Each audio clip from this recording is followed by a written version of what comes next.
Okay, so my entrepreneurial journey started. Maybe if I can get it to work. Maybe not. Maybe that way. Okay. It started at San Diego State. I was in the entrepreneur program there, and I started a company called Greek's Love. Basically, I was reading the book 4 Hour Work Week, and I ran into this guy at this entrepreneur society, and we both had the same book. We were both reading it, and we wanted to work on this product for girls who had foot pain from high heels. We basically built these like little tiny rollable sandals that they could keep in their clutch bag. And we built the whole product, kind of tested it with different sororities, and no one liked it.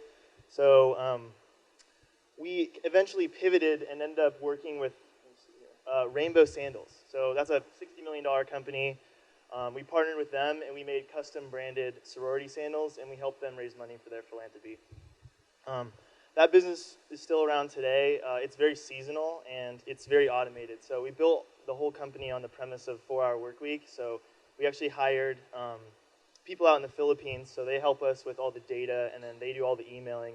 And yeah, it's a great little company, but it's pretty small, and we realized that we needed to make more margin. So we actually ended up moving into sunglasses. And the sunglass company is called William Painter. We're not very good at naming companies. We've had a bunch of different failures along the way, and I'll talk about those today. But it started actually in a little aircraft hangar. I was on a race team. We built formula cars at San Diego State, and basically these engineers helped me build these sunglasses. This is their very first prototype. It's a $13 pair I bought at Walmart. It's a women's pair. It was like leopard print or something. And we basically attached a little steel arm there, and we opened the first beer with it. It broke shortly after that, and we came up with a new design. That's us sketching it out on a Post-it note. We were really very technically advanced. There's a unicorn in the background there. We used the race team to mill out these steel arms, and we spray painted them black, and so that's the very first prototype. We created this character called Skip Chappington. He's basically like a most interesting man in the world meets like Ron Burgundy. And we wanted to go on Kickstarter, so we started working on a video for that. We were accepted on Kickstarter in December of 2012. Started working on our project. I really just wanted to be on Kickstarter. That was like the new kind of trend that was out there, and I wanted to be a part of it at an early time. And so really that's why we started the company. Like, because we were on Kickstarter, we did it. I thought it was kind of a weird idea at the time. I mean, it's bottle opening sunglasses, but I wanted to go on Kickstarter, so we made it work. We were accepted and started working on our project. About March, they changed their guidelines, and they sent us an email saying, hey, you guys are already accepted, but keep in mind, like, now we're reviewing projects at the end of your campaign. So you build your campaign and then submit it, and then they approve you. So you're already approved, though, so you guys are cool. So we built it. We actually got rejected from Kickstarter right before our launch. And that was a huge kind of letdown, right? We were really frustrated, and we tried everything to appeal to Kickstarter. We sent them care packages from San Diego, like little SeaWorld snow globes and all kinds of stuff trying to get on. And it didn't really work, so finally we did an appeal process, and we were able to get on. So we're actually the only company, I believe, in the world that's been accepted twice and rejected twice on Kickstarter. But we were able to do our campaign. We raised about $30,000 in 42 days. And that gave us the money to go to China and start producing the glasses. This is Skip at one of our parties. The trophy says best father. So when we got the product finished in China, it was actually really good. And we realized that we couldn't use the name Jackhawk 9000 because it just didn't sell the quality the way we wanted to. I mean, we came with the name Jackhawk 9000 from a Will Ferrell movie. He actually pulls out a giant Bowie knife and calls it the Jackhawk 9000. So that was how we got that one. Not a lot of thought was put into it. So then we became Liquid Shades, and we worked on that company for a while. And then we got into a little dispute, a little lawsuit, and so we had to change the name again, and I will talk about that later. And we changed the name to William Painter. And William Painter was an inventor in the 1800s. He's the guy that came up with the bottle cap and the bottle opener. So we have a little bit of backstory. And that's the glasses. I also do some consulting in the healthcare industry. Health insurance is really hard to read and very difficult, and brokers basically use these really antiquated systems where they just like look at all the plans, like they print them out and look at them. So we built a software that basically graphs them out, and it's really easy to see which is the best plan. So the one on the bottom there is the best one. I started this group called Junto. It's actually pronounced Junto, but I pronounced it wrong and it stuck. It's basically a little succeed faster every single week. It's my best friends. We get together on the top of this roof and just sit and talk about business. We talk about life. We talk about relationships, religion, science. And it comes from Ben Franklin. He actually started that back in the day. And basically, he had a group of 12 guys. They'd get together once a week, and they started growing chapters, and those chapters eventually formed the United States. So it's a really powerful group.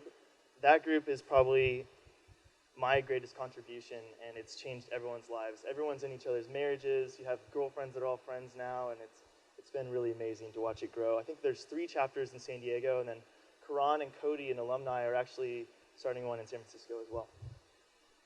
So I'm going to talk about 3 things today. We're going to figure out what we want. We're going to discover who you need to be, and then I'm going to tell a few stories. So most people never take the first step. They never actually take any action. Most people actually don't even know what they want. Once you kind of figure out what you want, you're going to ping around and make a bunch of mistakes, but you're going to be on the right track. So it's really important to know what you want. Take some action. So business is about people, and it's about mentors, it's about your partners, and it's about you. So I'm going to take the first part of the presentation to kind of go over what you guys want and what you're interested in. So take about 2 minutes, and I want you guys to describe your ideal day in the future. So where are you?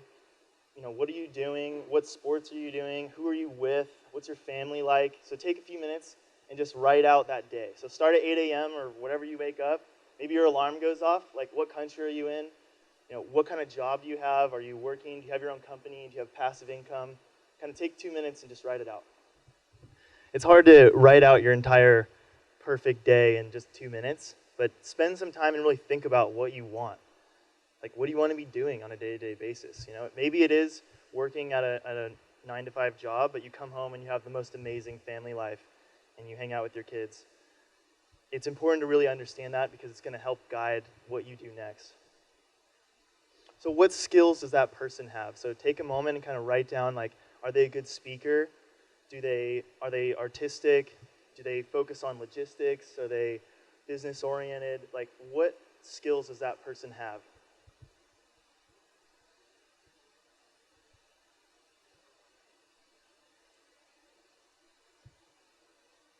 So when I was going through this process, I wanted to gain those skills, so I got really involved on campus when I was at San Diego State, and a lot of these actually ended up paying huge dividends. And you can't really connect the dots when you're out doing those, but looking back, the Formula Race team, those are the guys that built our sunglasses. The Entrepreneur Society is where I met my business partner. Delta Sigma Pi, that's partially why I'm here. The Business Alumni Network, I was the president of the Alumni Association, and that gave me delegation skills. And all these skills led up to the person I am today. And if you're going to be an entrepreneur, you need to figure out who you need to become and start working on those skills. So if you can break some of those steps down, right? So let's work backward from your ideal day and go backwards and go, what steps would it take to get to that point? What do you need to be working on to get there? So mine was sort of basically waking up in Argentina and having passive income, kind of stealing a little bit from Tim Ferriss, kind of living that exciting life in a different country with friends. And so I wrote out some steps, and mine was basically start a business. It's going to get you the cash flow to get there.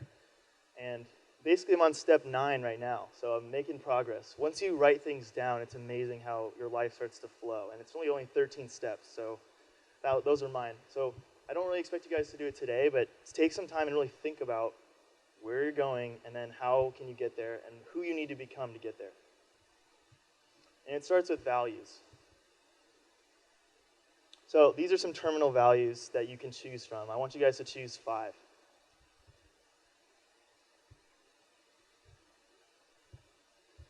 Knowing yourself is really important.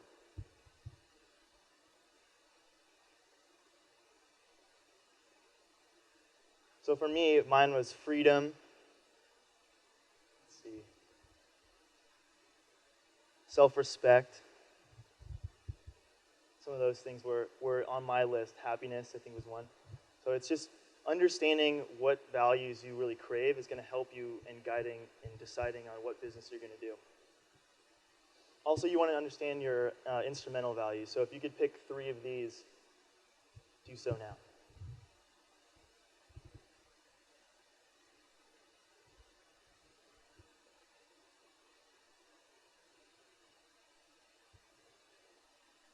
Okay, so step 1 for me back in the day was to find mentors, because mentors can help clear the way of all these landmines you're going to run into. So I like to do 3 coffees a week with mentors.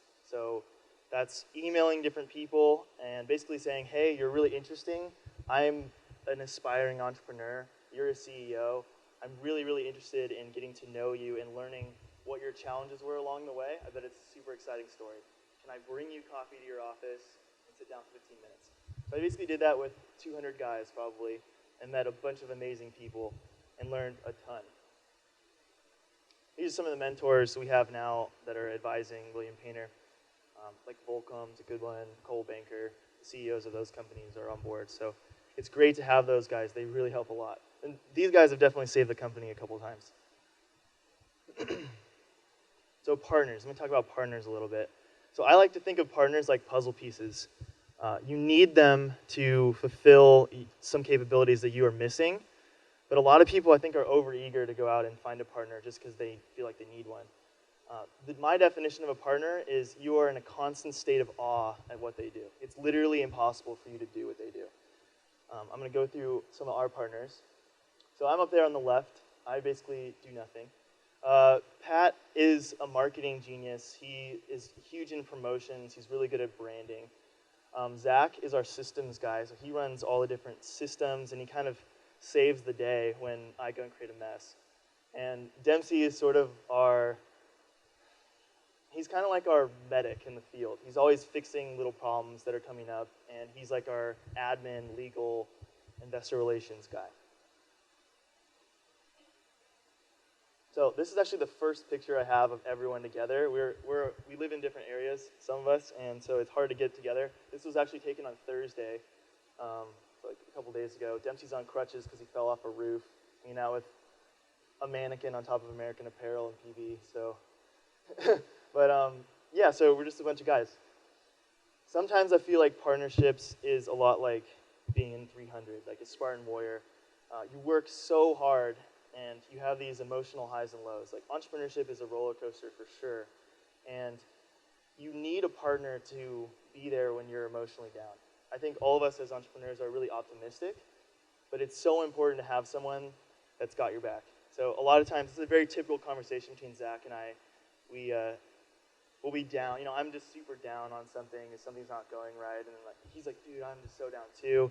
It's so frustrating. And then we're like, yeah, but let's just keep going. Just keep going, and we just keep moving. And there's us. That's at a onesie party at Sundance Film Festival with the sunglasses. But we've helped each other through a ton of battles, and it's really like a marriage in a lot of ways. You have to trust them 100%. So a tactic that we always use in all of our companies is sell before you buy. And basically that means make a mock-up and try and get it sold. So with Greek's Love, that's a Photoshop sandal of the Tri-Delta. And we basically came up with a little bit fancier one and sent it out to all these different chapters and said, hey, this is super secret, and we're just working on a deal with Rainbow. Like, is this something your chapter's interested in? And it was like a 98% positive response. So we knew we had something, and basically we had all the revenue coming in before we even produced the product. This was actually a Photoshop mock-up I did before we had any kind of product, and this is what got us on Kickstarter originally, as terrible of an idea as it is. There's our first prototype that photo was taken on my kitchen table in my house. So it's always good to have an unfair advantage when you're going into business. So with Greek's Love, we were partnered with a $60 million brand going into the fraternity and sorority space, which is like a really fragmented market. So we knew we had a huge brand equity, and we were able to get an exclusive deal there. So that was an unfair advantage that no one else could really do. With William Painter, we have patents. So we have 4 patents, and that prohibits big brands from coming in and copying us, or at least hopefully prevents them from doing that. These are some of our patents and patent drawings. Patents are expensive. So there's going to be moments where you're going to lose everything. And this is really the hard part of entrepreneurship. You have these really, really bad days. And a little story is with Greek's Love. So we've been working with the VP of Sales at Rainbow for about 2 years, like designing the business. Basically, we were coming up with something that was going to work for them. And so we structured the deal. We had him on board. We had their logistics team on board. And the final meeting was with Sparky, the CEO of Rainbow. And he's kind of like always traveling the world, stand-up paddleboarding. So it was really hard to get a meeting with him. It took us about a year to get the meeting. So we're on the way to the meeting. I was actually working at my current job in Ventura, driving down to that meeting. While other partners were driving up from San Diego to San Clemente. And I get a call from the VP of Sales saying, hey, we just had a meeting. Sparky wants to change everything. Just wanted to give you a heads up. Like, you might get blindsided. So we go in this meeting, and I'm calling all my mentors on the way down because I got like 2 hours to get to the meeting. I'm like, hey guys, like, what do I do? Like, do I cancel the meeting, like figure out what the hell's wrong, and then come back? And I couldn't do that because it took a year to get the meeting, so I just had to go. So we go in, and we're sitting down in their corporate headquarters, and the CEO walks in, and he's just like, this business is shit. Like, I don't like it. I don't like anything about it. It doesn't work. My logistics team can't do it. Like, it's going to take too many labor, like too much labor, all these other problems. And I was like, hey, can I say something? He's like, no, I don't like this. I don't like this. I don't like this. I don't like this. And we're just like, I just look at my partners, and they're completely white, just like, oh my God, we spent 2 years on this. Like, it's over. And I was just like, can I say something? And finally he goes, yeah, like, what do you want? And I was like, you're like looking at this the wrong way. Like, you're thinking of us like sales reps. We're not sales reps. We're Nordstrom's. And he's just like, oh, you're Nordstrom's. Like, and basically that was a way of systematizing his business where it didn't have to, like, he didn't have to do anything except ship product. And so he's like, yeah, that's great, go do it. Like, one sentence changed the whole company. And we're walking out and like literally dancing in the parking lot because we just scored the deal. And he like throws a sandal at us and says like, this is what they're gonna look like. And it was some university sandal, but we have that sandal that we keep now as like a symbol of like, you can lose everything and then get it back all of a sudden. The biggest challenges often lead to your greatest successes. And I feel like as an entrepreneur, you have to go through those moments, and they really, really suck. And that was with kind of the name changes. We've been really bad at that. So we started with Jackhawk 9000. It was kind of a joke. We went on Kickstarter. Kickstarter is a very like engineering-driven community, and we kind of wanted to be like more fun and like different. So here's like one of our little ads that we made. It's like, do they work? Is Morgan Freeman God? Like, there's a little prototype down there of the SR-71, little notch on the wing. Like, we just did all these like fun things trying to like make us different, but when we got the product, it was just too good to be like that, essentially. So we came with Liquid Shades, and Liquid Shades was great. Basically, it ended up, the way we led into this mistake was not taking enough time and hiring bad lawyers. So the manufacturing plant in China requires a trademark, and they needed it like right away. So I went to Dempsey and was like, hey, I need this like right now. Like, give me a trademark. So he went in and just like hired some guy off the internet, and like, we spent like $600 on him, and he went and did the trademark stuff. And there's another company called basically like Liquid Eye Pro or something like that. They're out of Arizona. And the lawyer was like, hey, like there's this other company. I think you guys are gonna be fine. Like, just keep going. So we went ahead and went with it. I got a call in, I don't know, like right around Christmas, like right before Christmas, basically from like our team saying, hey, we just got this like really, really gnarly cease and desist. Like, they're gonna sue us. Like, you gotta like do something. And I was on my family vacation, like snowboarding, and I was just like, oh crap, like, gotta fix this like right now, or like we're done. And so I actually called the guy and just talked to him, and wanted to make it as human as possible, so there's no like lawyers involved. It's like, hey, like, we're a bunch of kids, like we messed up, we hired the wrong guy, like, we're gonna fix it, like, I'll shut everything down right now, like, I'll Photoshop some new mock-ups for you, like, please don't sue us. And so basically we had to go through that transition. We knew in December, we actually switched the brand over in April, so we had 4 months of like basically hitting the brakes, redoing everything, and you're doing everything, like new product, going to China again, doing all this stuff. Like it was a lot of work to get it fixed, and it was really hard to not tell anyone. So you guys are actually like the first to really know that that's what happened. But that name change to William Painter actually was hugely beneficial. It makes us a higher end brand. It has a backstory. Now all these magazines want to cover it. Before it was like we were really pigeonholed into like action sports. So it's been a huge, huge success for us, but it was so painful, like so painful, because you can't really market when you know you're going to change the name, and like, so we had all these long leads for big magazines, and we had to just like hold off because we didn't have the new product. We couldn't even show them because we didn't have a logo. Like it was a bunch of like just terrible things, but we made it through it, and now it's just really taken off. So that challenge actually ended up being a huge win for us. So money makes you lazy. So a lot of entrepreneurs will tell you, especially Silicon Valley guys, it's like, go out, get your VC round, go raise a couple million, like run as hard as you can, and like maybe it'll work, maybe it won't. We decided to do the opposite. We were just like, hey, let's just build a really slow, profitable company, and like we'll keep it really small, and we're just gonna make a lot of money. Like that's what we're gonna do, and like that proves it's a successful business, and then we can go and grow. And one example of this was PR. So a PR company typically charges like 5 to 10 grand a month. They promise you certain leads into magazines, and they kind of do your PR for you. We didn't have the money to do $5,000 to $10,000 a month, so we basically packaged up these beer bottles, and we shipped them to every major magazine, and we had a massive response.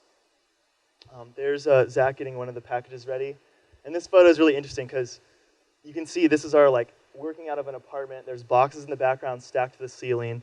There's Lagunitas beer, which now sponsors us, so we have like beer for life. And then there's a card there that says "Go apeshit," and that one went to Maxim, which actually worked. They featured us on their website. So this is some of the response that we got from shipping those packages. We spent about $1,000 in shipping beer legally across the United States, and it yielded us a ton of return. So you get to see there's Maxim. We were in Us Weekly, so every grocery store in the country, Cosmopolitan. Recently we were on the Chive and Yahoo and whatnot. And basically, these magazines actually don't really provide that much revenue like you think they would, but they give you so much credibility, like you now become a real brand. And then you can start advertising that you've been in those things. So Transworld Business got us a partnership with Burton. So now we're in Burton's flagship stores and really like starting to grow that. And then you keep leveraging those credibility indicators to help grow the brand. Execution. So basically Zach and I, we work with frogs, and there's a book called Eat That Frog. It's basically like get your most ugly task out of the day first when you first wake up. So eating a frog is very uncomfortable, and you've got to get it done though. And once you do, your day feels so much better. You'll just feel incredible once you've accomplished your most difficult task. It's not always business related. Sometimes, like for me, one time it was going to visit my grandparents in the Midwest.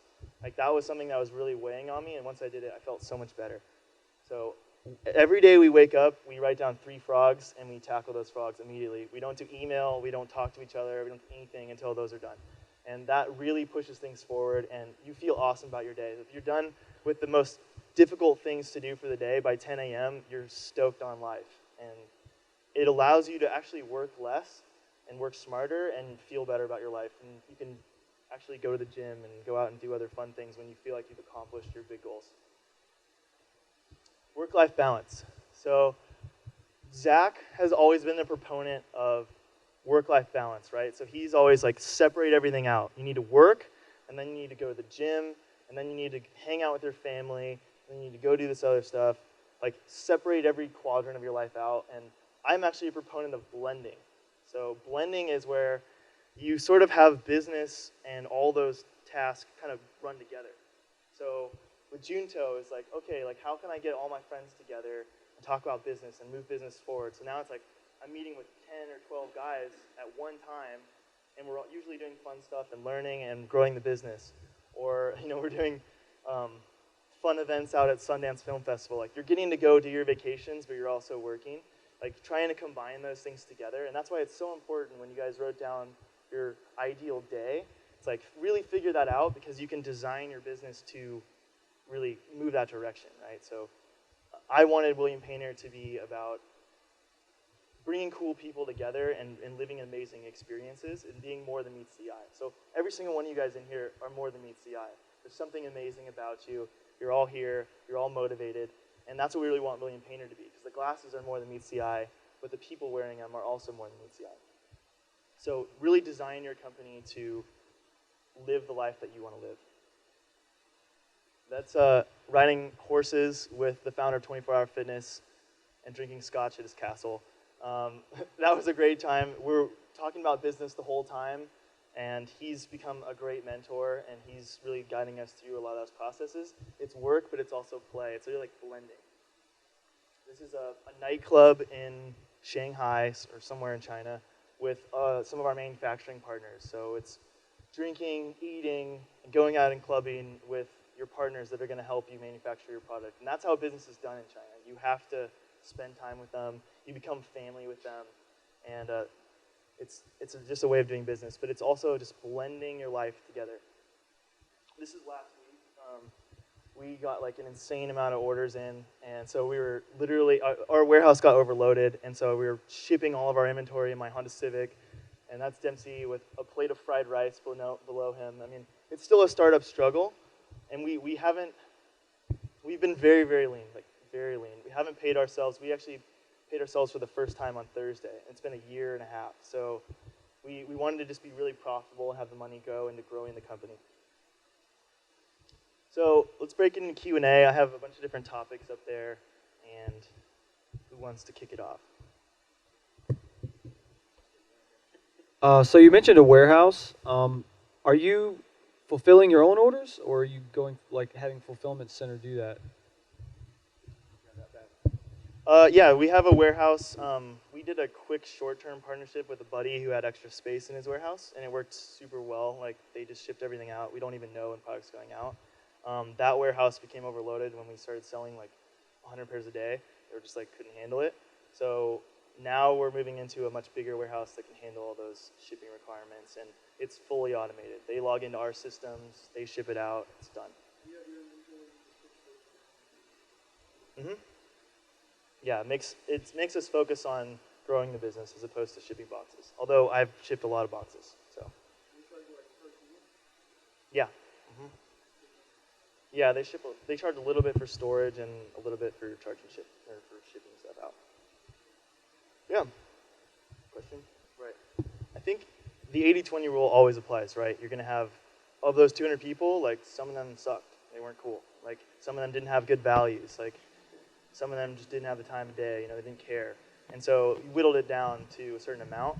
I try and pick an area of my life and then find a mentor for that cause. So I like racing in cars, so I have a car racing mentor.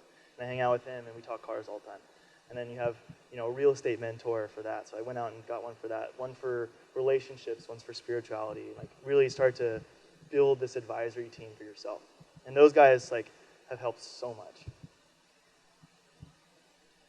So you said you were going through, like, this whole process for a year and a half. And how did you, like, stay afloat? Like, how did you get all the funds? Like, you obviously didn't pay yourself, is what I'm saying. Like, how did you raise all the funds? Or, like, was it out of your pocket? Like, what kind of things did you do?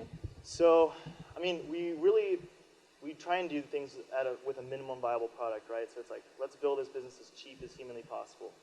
We built the company we filmed a video for Kickstarter. That was about $2,000. We filed all the patents. That was like $7,000. And I think we built a prototype for about $3,000. So that was the cost of the business, right? And I funded that. And basically, I've been working my whole life. Once you have these like steps for your life, that's like getting your ideal day, then you can work backwards, right? So I knew I was going to leave at my job at some point. And so I was working and saving and being really cheap to like save up enough money so I could go and like live that dream. And so I was relying on savings, and did some consulting along the way. I would recommend staying at your job as long as you can. The time to leave your job is when you have to work on your company more than you have to work at your job. Like, I was torn, and I had so much guilt because I was literally working like all day on my company instead of my job, and like that's not fair to my employer.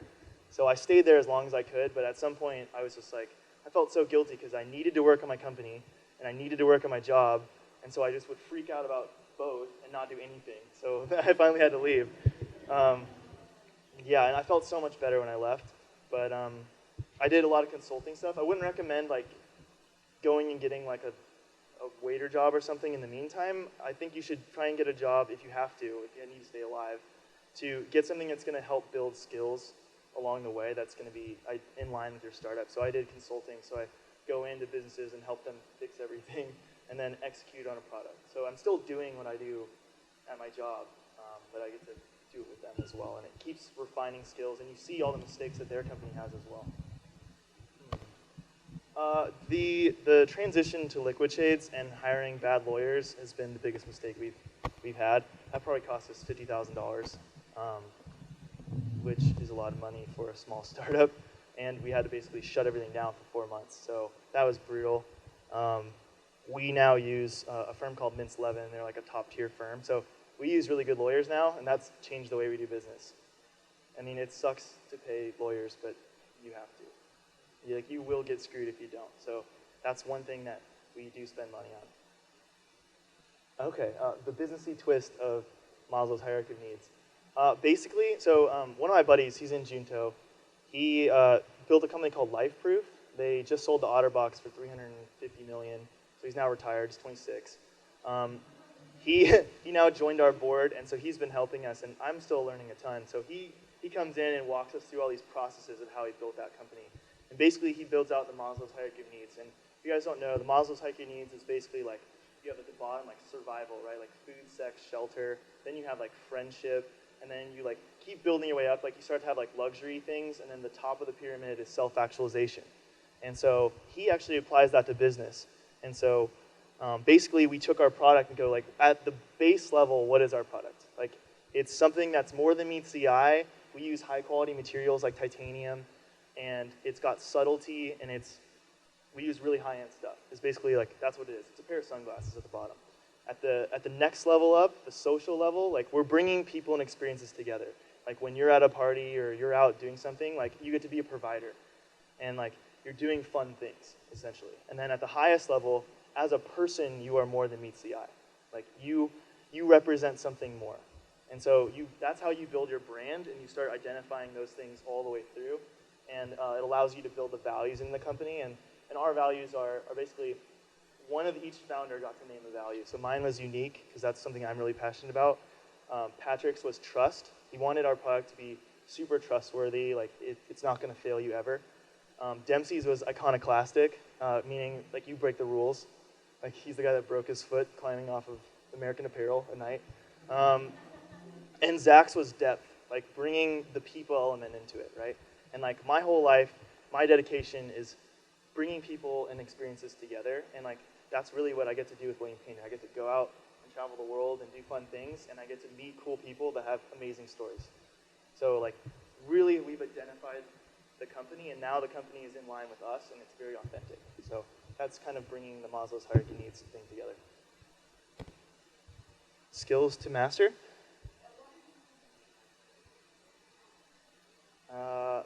I mean, my skill is really like bringing people on to help with the stuff that I don't know anything about, and I don't know very much. So I'm constantly like building on these people to help me. So that's probably the most important skill. When you have someone, like for example, like China manufacturing, like I don't know anything about that. I don't know anything about sunglasses, but like I found all these people to help me like build that. And so you need those people in your life, and there's no way to do it without them. So that's probably like the biggest one. And then I think just being an optimist is really important, because you're going to get punched in the face a few times for sure. Yeah. Could you talk a little bit more about when you were doing the rainbow shoes deal, like Yeah. kind of how you developed that relationship even with the VP of sales, and kind of how that whole thing transpired? Right. Yeah. So More in depth. business is about people, right? And so that's how we built the cornerstone of that company. Basically, I was at San Diego State. I was shopping around these little foldable sandals to different people. My little bro in Delta Sigma Pi was friends with the guy at Rainbow. And so I was just talking to him about stuff, and he actually ended up telling his mom. His mom's friend with the CEO, like they do consulting together. And his mom told the CEO, and the CEO was like, well, that's kind of interesting. Like, let's just have him in and talk to Don and like talk to the VP and see what happens. And like the skill set that I learned at my job, I was in sales, and so we used a project overview where we basically listen to the customer, write down all their needs, and then kind of like throw our needs in there and then put it back on them. Like that's essentially what we did with Rainbow for like a year. We're like, what do you guys need? Like what do you need for this to work? And like here's what we need for it to work. And then that's how we kind of built that process. So at the end, it's something that they were happy with and we were happy with.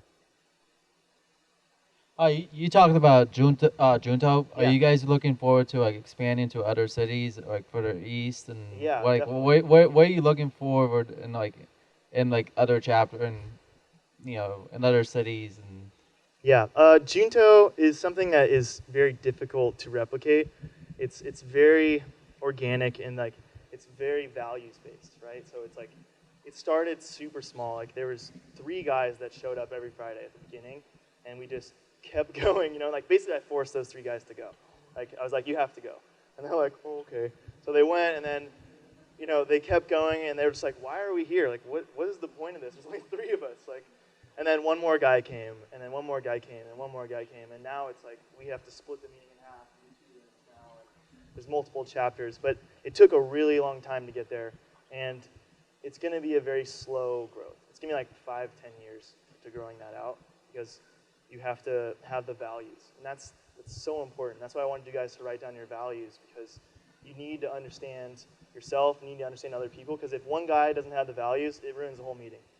And those guys get weeded out really fast. Some guys will break in somehow, like one guy will invite them, and they'll come in, and like they literally leave because it's like their values are exposed right away. And they don't even realize it. It's kind of sad. They're like, oh, I did this thing, and I like conned Groupon and did this, and I got a bunch of free stuff, and it's like, cool, and everyone's like, dude, you're an asshole, like, get the fuck out. Like, so it like kind of weeds them out, I guess. Yeah. Any other questions? Yeah, there's not a lot of factories that can actually do titanium. We're actually the second one to do it. So there's only like 5, I think. And basically, I found a guy that knew what he was doing over there. He's been doing it his whole life. He does all the sourcing for Groupon, Living Social. They're all moving into physical products now. So he goes out and finds the factory and produces it and manages all the logistics. And so we use that guy. And he found the factory and our quality assurance guy. So they make sure that the product's good, and I go over there and make sure it's good too. I'm actually, like our latest big challenge, right? So as an entrepreneur, every single day you have a new problem, and it's like a completely different problem. You're like, how many problems can there possibly be? Like it's so many different variables, and I think that's why they can't teach you entrepreneurship in school. It just can't work. There's just so many things that'll hit you from out of nowhere. So like past 2 weeks, our sales like 30-folded essentially. So now we're basically out of inventory. We got like 10 days left. So I got to figure out how do we fix that problem, because you go from selling a certain amount to a huge amount, like overnight. It's like, we've got to fix that. So when we did the brand transition from Liquid Shades, we still had a little bit left. We have like 500 left. So I'm actually flying to China on Tuesday. I found out yesterday. Flying to China on Tuesday with sunglasses in my suitcase, getting them switched over and sending them back on Tuesday. So I'm going to be doing like a 24-hour trip to China and back playing FedEx. So it's like those kind of things, like, and when you don't have money, you get super creative with it. And I think that's so important. Like not having money is really good because you're not lazy. You're just like, oh yeah, like just make more or do whatever. Like we can find little ways to like shortcut things. And I think that's really, like those little shortcuts add up after a while and you make a really big company. Do you have an exit strategy? Yes. So the sunglass market's really interesting. 90% of it's owned by Luxottica. It's an Italian group that own everything. They own the factories. They own all the stores. So Sunglass Hut. They own Len Crafters. They own the prescription market. They own the brands. They own the whole thing every direction. And so they are a pretty suitable acquirer. But we may just keep doing William Painter and expand it out to doing a lot more than sunglasses. We have a really innovative team. I think part of our innovation comes from the fact that we just don't know it's not possible. Like a lot of big brands have tried to do this, a lot. I mean, Spy and Von Zipper like had full hands-on deck, 5-hour meetings with their entire company, yelling at them, saying, how can these kids do that? Like, shouldn't be possible. And so they met with us, and they try to intimidate us, and they do all these bully tactics, and they bring in prototypes that they're working on, and be like, hey, check these out. I'm like, all yours are broken. Like, so, yeah, I think that there's a lot more that we can grow. I could see us being kind of like a Volcom of the space, being just a $500 million company. I know the founder of Volcom, and he wears our glasses, so I think that we have those advisors to be able to scale there, and especially with Kyle, the guy from LifeProof, like he knows the formula to grow. One more question.